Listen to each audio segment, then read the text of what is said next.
Welcome to Invest Insights. I'm Abby Melone. I'm joined today by Dr. Stephen Currall, the President and CEO of the University of South Florida, located in Tampa Bay. He joins us for our discussion on the COVID-19 pandemic. Don't forget to like this video and subscribe to our channel to watch more insights like this. Stephen, you've had quite a year, a first year at USF. Talk to me about what it was like to not only transition to become the new president, but in light of the COVID-19 transition. Well, we had several big important projects this year. One that we had already begun when I arrived was consolidation of our three campuses into a single accredited university. That was required by the Florida State Legislature. So as soon as I got to USF, we jumped in on that project and have been working on that over the last several months. That's gone very well. Much of that work is now completed, and just about the time we were wrapping that up, we got the COVID-19 challenge, and so we've been working literally day and night to pivot toward remote instruction. So we have transitioned over 5,300 courses at the University of South Florida from in-person instruction to remote instruction. And we did it in a matter of 2 or 3 weeks. So it was really a testament to the Herculean efforts of the faculty, staff, and our students. What have you found to be the most difficult challenges in adapting to distance learning, and how have you tried to mitigate those challenges? Well, it's a challenge for both faculty and the students. We've had a sizable proportion of our classes that were already online, which has helped us. So we had a lot of existing capabilities. We have a great chief information officer that has been planning ahead for reliance on remote instruction, online instruction for some time. So we were fortunate in the sense that we had a lot of infrastructure, bandwidth, software programs, personnel, course design, online course design personnel. So we had a lot of that in place, but then of course we had to dramatically accelerate that as a result of COVID-19. So sort of the predictable challenges of faculty have experienced in just moving from a purely technically IT-based delivery model from the traditional in-person model. But our faculty have been very nimble and adaptable, and even those who have been teaching for decades have found ways to use information technology in a useful way.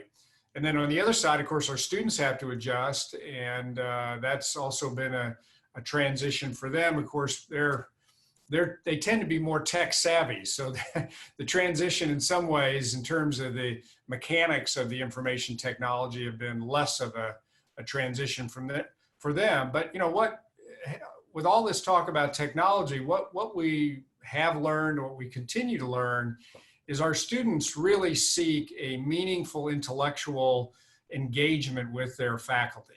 And traditionally, that's been face-to-face. And so despite all the transition to online learning, it's still that relationship between the student and the faculty member that really drives the student satisfaction with their experience. So that's really not changing. I don't think that's going to change. The way that we deliver that relationship is transitioning a bit, but that core relationship is, I think, still fundamental to higher education.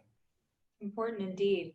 A lot of students are now finding themselves in difficult financial situations. How is USF trying to address those students that find themselves with new needs? You bet. So in several ways. One is that, of course, we've received some federal funding. We've received about $17 million from the CARES Act. That $17 million is designated only for student financial aid. So we actually received that in our accounts last Saturday, and virtually within hours, we were already distributing that money back out to our students because, of course, we knew it was coming.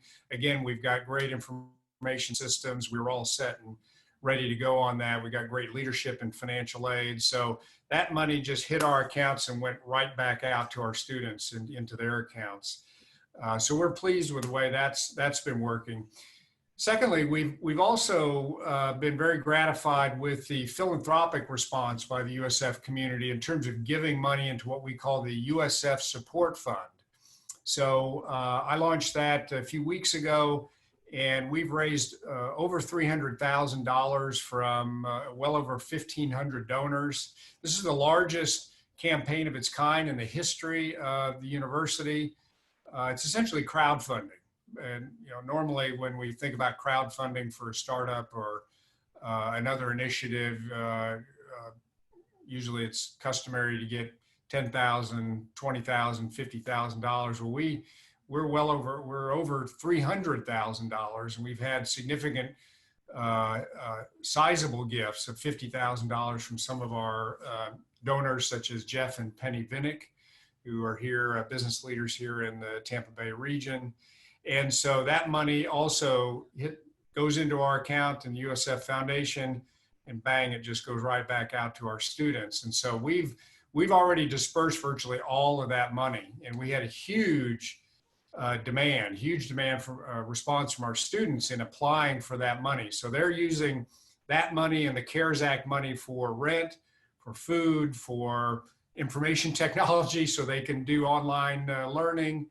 And any need that they want. But one of the things we're so proud of at the University of South Florida is that about 40% of our students are Pell Grant eligible.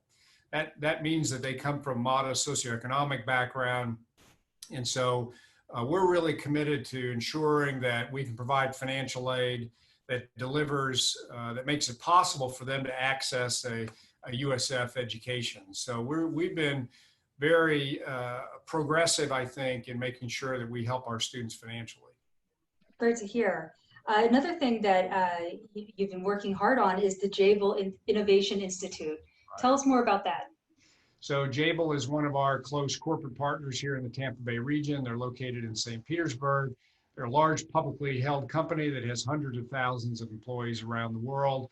And we have a great relationship with Jabil. And so just recently, they made a significant financial commitment to form the Jabil Innovation Institute, and that's a structure, of kind of a boundary spanning structure that allows Jabil engineers and technologists and executives to come into the university, and for our faculty and students to learn about market demand from Jabil and what their needs are in terms of products. And then we have students working on projects to develop new products and services in concert with them. Students can get academic credit for that. They get internships with Jabil. So this is an example of what is one of my highest priorities as president of USF.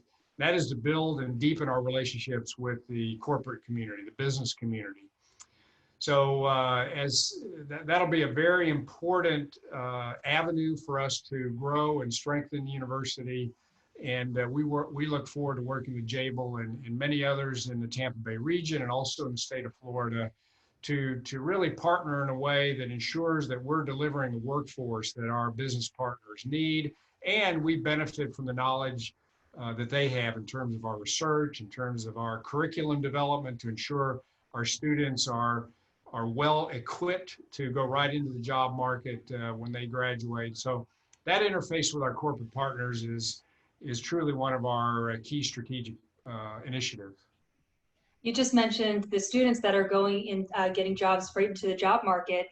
The class of 2020 is going to be graduating very soon into a job market that we have never experienced quite like this before. What would your advice be to them at this time? Well, it's stay flexible, stay resourceful, and